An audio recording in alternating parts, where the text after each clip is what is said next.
ప్రాచీన శాస్త్రీయ అత్యాధునిక వైద్య విధానాలను వినూత్నంగా ఒకే గొడుగు కింద అందుబాటులోకి తీసుకొచ్చింది మెడి9 integrated medical system. Welcome to Telugu popular TV. ఇప్పుడు మనతోటి మాజీ ఎమ్మెల్యే రాజకీయ విశ్లేషకులు గోని ప్రకాష్ రావు గారు ఉన్నారు. నమస్కారం.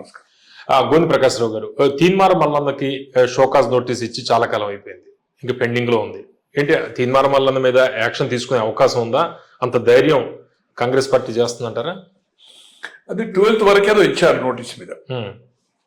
బట్ కులగన అనేది అగైన్ 3.1 ఇంకా మళ్ళీ ఒకసారి ఆన్లైన్ రీసర్వే సిస్టమ్స్ పెట్టి ఆ ఇష్యూ ఉంది కనుక, దానికి దీనికి ముడిపడి ఉంది కనుక, సో అది కంప్లీట్ అయ్యేదానికి ఏదైతుందో దాట్ అధిష్టాన వర్గము టైం బీయింగ్ పెండింగ్. అంటే ముడిపడడం ఏంటి అసలు? దానికి దీనికి సంబంధం ఏంటి? అంటే ఇష్యూ అన్న నేను బీసీ మీద తీస్తుండు కదా, ఓపెన్ గా క్రిటిసైజ్ చేశాడు. అయినా ఇప్పుడు ఏదైతుందో అది కంటిన్యూ అవుతుంది కనుక అతని క్రిటిసిజం కూడా ఆపాడు కదా. Okay right. ఇంకా రాబోయే రోజుల్లో క్రమశిక్షను అతిక్రమిస్తే ఖచ్చితంగా దాన్ని రివైవ్ అవుతుంది. బట్ ఎక్స్టెండ్ చేయలేదు, ఆయన నోటీస్ ఆన్సర్ ఇవ్వలే. బట్ హైకమాండ్ చెప్పింది ఏంటంటే నాకుండే సమాచారం, బట్ టైం బీయింగ్ కులగన ఆల్రెడీ ఎక్స్టెండ్ చేసింది కదా, ఇంకా డేట్స్ ఇచ్చారు కదా, అది కంప్లీట్ అయినాక అదే ధోరణిలో అతను పోతే అప్పుడు దే విల్ టేక్ యాక్షన్. ఒకటి, కాంగ్రెస్ భయపడడం అనే సమస్య లేదు, వ్యక్తుల కోసం భయపడది. అట్లా భయపడేది ఉంటే జాతీయ పార్టీ కాంట్రన్. ముఖ్యమంత్రులు ఎందరు తీసేసి ఈ రాష్ట్రం పక్క రాష్ట్రాలు మనం తీసేసాం. డిసిప్లిన్ అనేది ఖచ్చితంగా ఏదైనా ఆరోపణ ఉన్నప్పుడు కానీ ఖచ్చితంగా అటువంటిది పార్టీని అటాక్ చేస్తూ ఉంటే క్వశ్చన్ లేదు. రాహుల్ గాంధీ మీద తుపాకీ పెట్టేదైతే కొడుతున్నాడు, ఇట్ ఈస్ అంటే ఇది రీసర్వే అనేది, బీసీ రీసర్వే అనేది తీన్మార్ మల్లన్న విజయంగా చెప్పాలా మనం, లేకపోతే మొదటి నుంచి అనుకుంటుంది? లేదండి, ఇప్పుడు ఎవరైతే లేదో వాళ్ళకి ఛాన్స్ ఇచ్చారు. It is not Teenmar Mallanna, పార్టీలో కూడా ఉంది కదా. ఇప్పుడు ఒకటి తేడా ఏమొచ్చిందంటే 2014లో కేసీఆర్ గారు ఒకే రోజు చేశారు. అవును, ఇదేమో దాదాపు 50 రోజులు చేశారు. శాస్త్రీయంగా అది కరెక్ట్, ఇది తప్పు అనలేదు. బట్ నా వ్యక్తిగత ఒపీనియన్ కూడా ఫార్వర్డ్ కమ్యూనిటీ అనేది మోర్ దాన్ 10 ఉండే క్వశ్చనే లేదు. ఎక్కడో తప్పు జరిగింది, అది సెటిలైట్ అవుతుంది. కానీ ఈ కులగణన అయితేనే రేపు బీసీలకు రాజ్యాధికారం వస్తుందనేది కూడా is a big question mark. ఎందుకు అనంటే సుప్రీంకోర్టు ఒక జడ్జిమెంట్ ఉంది, రిజర్వేషన్ 50% కంటే దాటడానికి వీల్లేదు. ముస్లిం కూడా మీకు తెలుసు కదా, 8% ఇస్తా అని రాజశేఖర రెడ్డి గారు అనుకున్నప్పుడు అది 4 అయ్యాది, ఇక్కడ అమలు అవుతుంది. అది ముస్లింలు ఏదైతుందో దాంట్లో చేర్చడం వల్ల మోర్ దాన్ 50 అన్నప్పుడు 8 అనుకున్నది 4 చేయడం జరిగింది. 50 దాటకూడదు. అది ఖచ్చితంగా ఉంటుంది. ఇది రాష్ట్రంలో చేతిలో లేదు, తీర్మానం చేసి కేంద్రానికి పంపాలి, కేంద్రం అమెండ్మెంట్ చేయాలి రిజర్వేషన్స్. ఇక దానికి లెంత్ ఉన్నది అనుకోండి రిజర్వేషన్. మొదలు రిజర్వేషన్ ఎట్లా వచ్చింది, అంబేద్కర్ ఏం చేసింది, ఇది 15 ఎక్స్టెన్షన్ అవుతుంది. దాన్ని ఎవరు కదలించడం లేదు రిజర్వేషన్. తో రిజర్వేషన్ అనేది రాబోయే రోజుల్లో పార్టీ పరంగా ఏదైతుందో ఇక్కడ రేపు ఏదైనా మార్పు జరగవచ్చు, అవకాశాలు ఇవ్వచ్చు. కానీ జాతీయ పార్టీలో మీకు తెలుసు, ప్రాంతీయ పార్టీలోనూ వంశ పారంపర్యం ఉంటుంది, ఇక్కడ కమ్యూనిటీ అనేది ఉండేది. జాతీయ పార్టీలో కాంగ్రెస్ పార్టీ నెహ్రూ గారు, ఇందిరాగాంధీ గారు, రాజీవ్ గాంధీ గారు, తర్వాత సోనియా, రాహుల్, వాళ్ళే కదా, వాళ్ళే వాళ్ళని నామినేట్ చేస్తే తప్పితే దాన్ని నిబంధన చేయలేదు. కానీ రాష్ట్రాల్లో వాళ్ళు చాలా అవకాశాలు ఇచ్చారు. పక్క రాష్ట్రంలో ఉంది ఎగ్జాంపుల్, కర్ణాటకలో Bangarappa BC, Siddaramaiah BC, Devaraj Urs BC, అనుకుంటే వీరప్పమోలి గారు కూడా ఎందుకు చెప్పిన బీసీ. అలాగే ఒరిస్సాలో ట్రైబల్ చేశారు, గిరిధన్ గోమా గారు. పక్క రాష్ట్రంలో మహారాష్ట్ర సుశీల్ కుమార్ సిండే దళితుడిని 2 సార్లు చేశారు, మాదిగా. అలాగే అంతులే మైనార్టీ చేశారు. నాయక్ అని ఒక ట్రైబల్ లంబాడం చేశారు. బీహార్లో ఏదైతుందో చేశారు. ఈ రాష్ట్రంలో డెఫినెట్లీ ఏదైతుందో స్వాతంత్రం వచ్చిన కాడి నుంచి ఉమ్మడి రాష్ట్రం ఉన్నప్పుడు కానీ, తెలంగాణ స్టేట్ కానీ, ప్రత్యేక తెలంగాణ అయినప్పుడు కానీ, అక్కడ ఆంధ్ర స్టేట్ కానీ బలైన వర్గాలకు అవకాశం ఇవ్వలేదు. నెహ్రూ గారు కానీ, ఇందిరాగాంధీ గారు కానీ, రాజీవ్ గాంధీ గారు కానీ, సోనియా గాంధీ గారు కానీ బలైన వర్గాలు ఇక్కడ ఎప్పుడు కష్టాల్లో అండ ఇచ్చింది. అది 77 జరగవచ్చు, 80 కానీ, తర్వాత ఏదైతుందో 89లో రాజీవ్ గాంధీ మెజార్టీ 400 నుంచి 180కి వచ్చినప్పుడు కానీ ఇక్కడ 39 ఇచ్చింది. అలాగే 2 యూపీఏ 2004 2009లో యూపీఏ రావడానికి కూడా మెయిన్ ఏదైతుందో స్ట్రెంత్ ఆంధ్రప్రదేశ్ అయింది. కానీ ఈ వర్గాలకు న్యాయం జరగలే. ఈ పోరాటాన్ని ఎవరు మాట్లాడినా తప్పు పట్టడం లేదు. అంటే ఈ తీన్మార్మల్లన్న విషయంలో మనం తీసుకుంటే అతను ఇష్యూ బేస్డ్ చేస్తాడా లేకపోతే ఒక గ్రౌండ్ ప్రిపేర్ చేసుకుంటున్నాడా నెక్స్ట్ ఎలక్షన్స్ కి? అది ఏదైనా అనిపిస్తుందా? కాంగ్రెస్ లో ఉండే అవకాశం ఉందా? కొనసాగుతాడా? కానీ తను ఏదైతుందో కాంగ్రెస్ లో ఉంటే వాయిస్ పార్టీ నిర్ణయం ప్రకారమే పార్టీ ఫోరంలే మాట్లాడాలి. బీజేపీలో కూడా అలాగే అయింది కదా. అలాగే పార్టీ ఏదైతుందో అధిష్టాన వర్గం దృష్టికి తీసుకెళ్లి రిప్రజెంట్ చేసి నేను ఇది రిప్రజెంట్ చేశాను, ఇది ఆలోచించమని చెప్పమని ప్రెస్ కు చెప్పొచ్చు. కానీ నువ్వు ఇండివిజువల్ గా నీ ఛానల్లో కానీ నువ్వు ఒక గవర్నర్ గారి దగ్గరికి కొన్ని సంఘాలను తీసుకెళ్లి కానీ ఒక మీటింగ్ పెట్టి కానీ ఈ దూషణ పర్వం సార్ లక్షల పోస్టులు ఉంటాయి సార్. మీరు చూసారు మీ దాంట్లోనే. నాదో లక్ష చూస్తే ఒక 6,000-7,000 మంది ఏదైతుందో లైక్ డిస్లైక్ పెడతారు. కామెంట్స్ కూడా ఏదైతుందో 1,000-1,500 పెడతారు. దాంట్లో బూతులు తిట్టే వాళ్ళన్నారు, తారీఫ్ చేసే వాళ్ళన్నారు. దాన్ని కౌంట్ చేసుకొని ఒక కమ్యూనిటీని ఎవరో ఒక వ్యక్తి పెట్టాడు.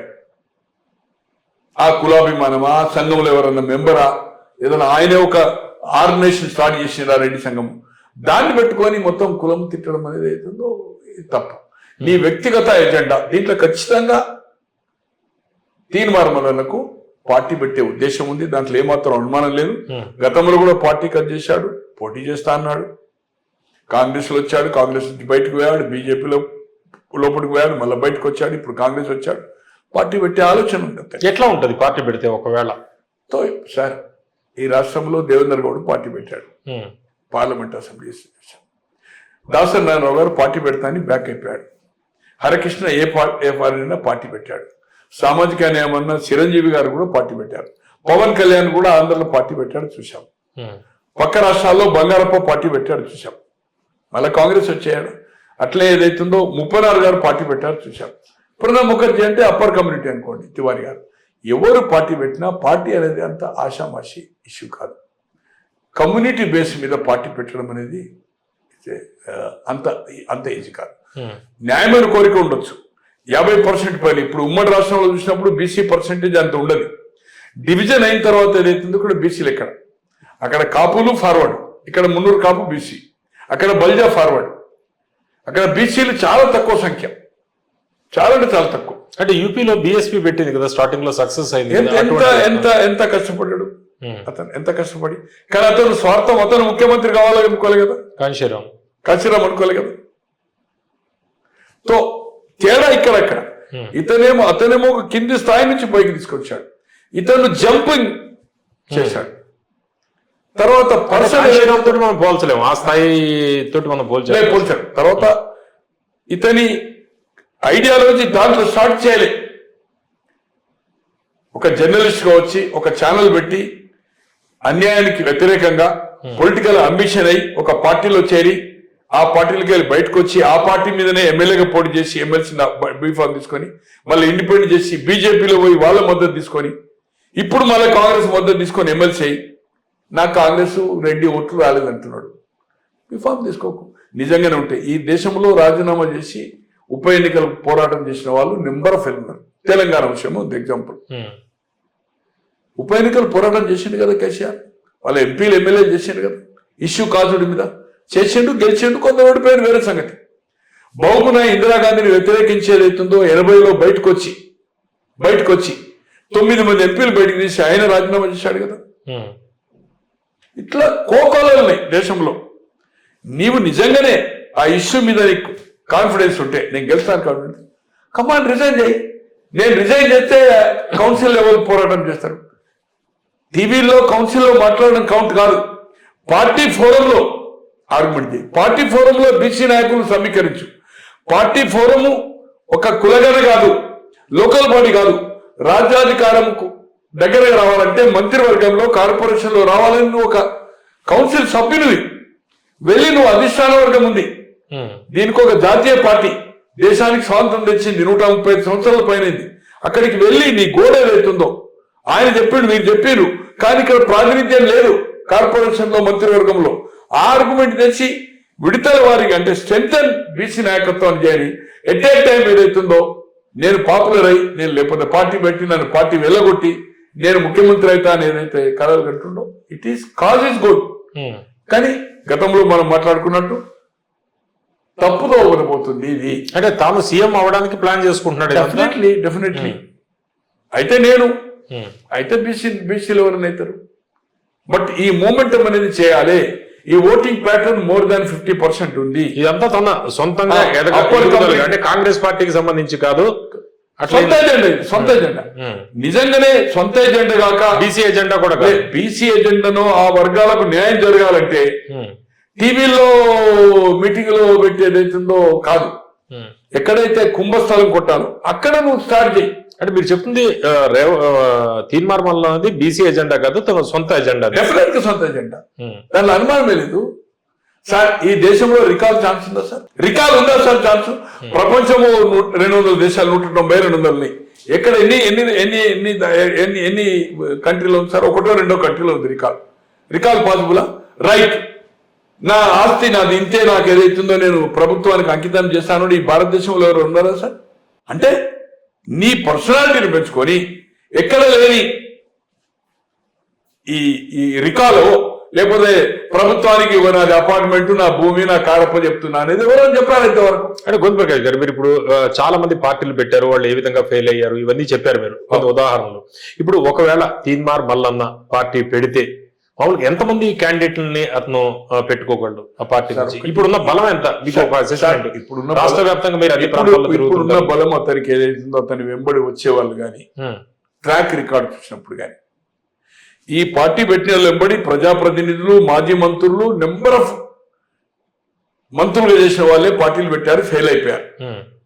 ఇతని వెంబడి ఎవరు రాజకీయ అనుభవం ఉన్న వాళ్ళు కానీ ప్రజాప్రతినిధిగా ఒక జిల్లా పరిషత్ చైర్మన్, ఒక మున్సిపల్ ఉన్న వాళ్ళు కానీ ఇప్పటి వరకు ఒక్క పర్సన్ ఐడెంటిటీగా మీటింగ్ లో నరసింహులు కూడా బాగా సపోర్ట్ చేసి నరసింహులు సార్ ఈ మేబీ ఆయన గెలిచింది 6 సార్లు గెలిచింది అంటాడు. అదే 6 ఏళ్ళలో మొన్న కూడా ఓడిపోయింది కదా సార్, 2 సార్లు ఓడిపోయింది కదా, 3 సార్లు ఓడిపోయింది కదా. ఇది వరకు అయిపోయింది, 70 సంవత్సరాలు అయిపోయింది. నరసింహులు సొంత ఆలేరులో 5 సార్లు గెలిచి ఒకసారి ఇండిపెండెంట్, ఒకసారి కాంగ్రెస్, 3 సార్లు టీడీపీ గెలిచాడు. నేను అనుకుంటున్నా 83, 85, 89 ఆయనకు టికెట్ వేళ ఇండిపెండెంట్ గెలిచాడు. 99లో కాంగ్రెస్ నుంచి గెలిచాడు. అదే నియోజకవర్గంలో 2 సార్లు ఓడిపోయాడు కదా. తుంగతుర్తి ఒకసారి గెలిచాడు. అక్కడ 5 సార్లు గెలిచాడు. 3 సార్లు టీడీపీ, ఒకసారి ఇండిపెండెంట్, ఒకసారి కాంగ్రెస్. 99లో కాంగ్రెస్. 6వ సారి ఇక్కడ గెలిచాడు, తుంగతుర్తిలో గెలిచాడు. మళ్ళీ అక్కడ ఓడిపోయాడు, ఇక్కడ 2 సార్లు 3 సార్లు ఓడిపోయాడు కదా. అదే ఆలయంలో ఓడిపోయాడు కదా సార్ పోయినసారి. మన బీసీ సభకి జనం బాగానే వచ్చారు, లీడర్లు కూడా కొంతమంది కనిపించారు. జనం నేను కొంతమంది ఆర్ట్స్ కాలేజ్ ఎంత గ్రౌండ్, ఎన్ని కుర్చీలు, అవన్నీ వివరాలు గుర్తుంచుకోవాలి. నేను ఆ మీటింగ్ ఏదైతుందో కించపరచడం లేదు. అంటే వాళ్ళంతా మీ అనుమానం లేరు కదా. ఐడెంటిటీ ఒక బలహీన వర్గాల నుంచి మాజీ మంత్రులా, మున్సిపలా, లేకపోతే జడ్పీనా, లేకపోతే వాళ్ళ ఫ్యామిలీ బ్యాక్గ్రౌండా, లేకపోతే సోషల్ యాక్టివిటీ చేసిన వాళ్ళు లేరు.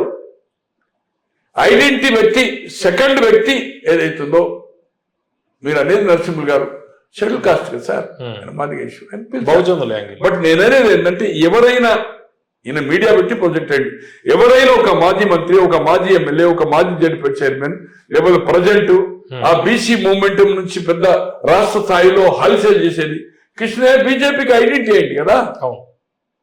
ఆయన ఎమ్మెల్యే చేశాడు, ఎమ్మెల్యే ఓడిపోయాడు, సిట్టింగ్ ఎమ్మెల్యే గుండి కోదాడు. మన ఇది హుజూర్ నగర్, మన ఎల్బీ నగర్ గెలిచింది కానీ హుజూర్ నగర్ మన ఇది ఓడిపోయాడు కదా సార్. ఓడిపోయాడు కదా, కాంగ్రెస్ క్యాండిడేట్ గా భాస్కర్రావు గారి మీద ఓడిపోయాడు కదా సార్. తర్వాత రాజ్యసభ రాజీనామా చేసి మళ్ళీ బీజేపీ నుంచి తీసుకున్నాడు. బట్ అతని ఏజ్ కూడా మోర్ దాన్ 70. ఆయన ఇప్పటి వరకు రాజకీయ స్ట్రాటజీ కాదు, ఆయనదంతా ఉద్యోగాలు, ఉద్యోగ అవకాశాలు, వాళ్ళకి దీని మీదనే పోరాటం చేసాడు. ఈ మీటింగ్ అటెండ్ చేసాడు. But he will be the obeyed by the BJP party. పిలిచాడు, పోయిండు. ఆయన కూడా రాజ్యాధికారం రావాలంటాడు కావచ్చు, కానీ ఆల్రెడీ బీజేపీలో there is take a stand తీసుకునే అవకాశం ఉంది. అది సిమ్టమ్ కూడా కనబడుతుంది మనకు. అంటే ఆ సభకు వచ్చిన వాళ్ళంతా ఆర్ కృష్ణయ్య ఇలాంటి వాళ్ళని చూసి వచ్చారు ఎక్కువగా. ఒకటే ఆ మీటింగ్ నేను కించపరచడం లేదు. విజువల్స్ వచ్చినాయి, చాలా విజువల్స్ వచ్చినాయి. ఎన్ని కుర్చీలు వచ్చినాయి అని చెప్పారు, ఎంతమంది వచ్చారు, ఎట్లా తీసుకొచ్చి ఏ సంగతి అనేది కూడా తెలుసు. నేను దాన్ని వ్యతిరేకించలేదు. ఎనీవే ఆ మీటింగ్ ఏదైతుందో effort 90% above is only of correct ఆ మీటింగ్ చేసిందంటే మొండిగా ఏదైతుందో తీర్మానం మళ్ళీ రైట్ అన్ని సమీకరించి దాంట్లో అనుమానం లేదు. పొటెన్షియాలిటీ ఉంది, చందాలు ఇస్తారు. ఇవాళ రేపు కాన్షియస్నెస్ వచ్చింది, ఎందుకు మనకు నాయకత్వం రావద్దని యంగర్ జనరేషన్ ఏదైతుందో డెఫినెట్లీ. కానీ తను పార్టీ పెట్టినప్పుడు 7220 కానీ శాఖలు ఉన్నప్పుడు కానీ జిల్లాలు తిరిగినప్పుడు కానీ ఎంత నెట్వర్క్ ఉండే అనేది నాకు కూడా తెలుసు కదా. దాంట్లో పనిచేసిన వాళ్ళు చాలా మంది, హేమే దానికి ప్రెసిడెంట్ ఉన్న భూమైనా నాకు మంచి మిత్రుడు ఎక్సే, చాలా మంది నాయకులు ఏదైతుందో ఎవరిని ఏదైతుందో మర్రి చెట్టు కింద అంటారు కదా, ఎదగనిచ్చే క్వశ్చన్ లేదు. ఎవ్రీథింగ్ నేనే. కటౌట్లు మనం చూసాం, పూలే బొమ్మలో లేకపోతే బీసీ నాయకత్వం కావాలని తను ప్రొజెక్ట్ కావడానికి కదా కటౌట్లు. ముఖ్యమంత్రి అనేది ఆయన గురించి భజన చేసిన వాళ్ళు కూడా, స్పీకర్ కూడా తీర్మానం వల్ల ముఖ్యమంత్రి అన్నారు కదా, స్లోగన్స్ కూడా వచ్చినాయి కదా. సో నో, నేను కాదు, నేను కాదు కోసం కొట్లాడుతాను, నేను ముఖ్యమంత్రి కాదు. కానీ తను ఆ అంబిషన్ ఉన్నాడు కనుక, ఆ అంబిషన్ కనిపిస్తుంది కనుక ఆయన ఎంబడి ర్యాలీ కావడానికి సిద్ధంగా లేరు బీసీ నాయకులు. నాకు సార్, నేను చిన్నప్పటి నుంచి సామాజిక స్పృహ, నాకు నాయకులు ఆ మూమెంటం చేసే నాయకులు నాకు నోబడీ బిలీవ్ చేయడం లేదు ఎవరు. అందుకోసమే నోటెడ్ ఆ మూమెంటం కోసం వివిధ పార్టీలో ఉన్న వాళ్ళను చాలా మందిని పిలిచినా కూడా వెళ్ళలే. ఐడెంటిటీ అయినారు సార్, అది మూమెంటం ఏదైతుందో రావాలంటే కాజ్ ఈజ్ ఎక్సలెంట్, కానీ రాంగ్ పర్సన్ చేతిలో ఏదైతుందో పోయింది.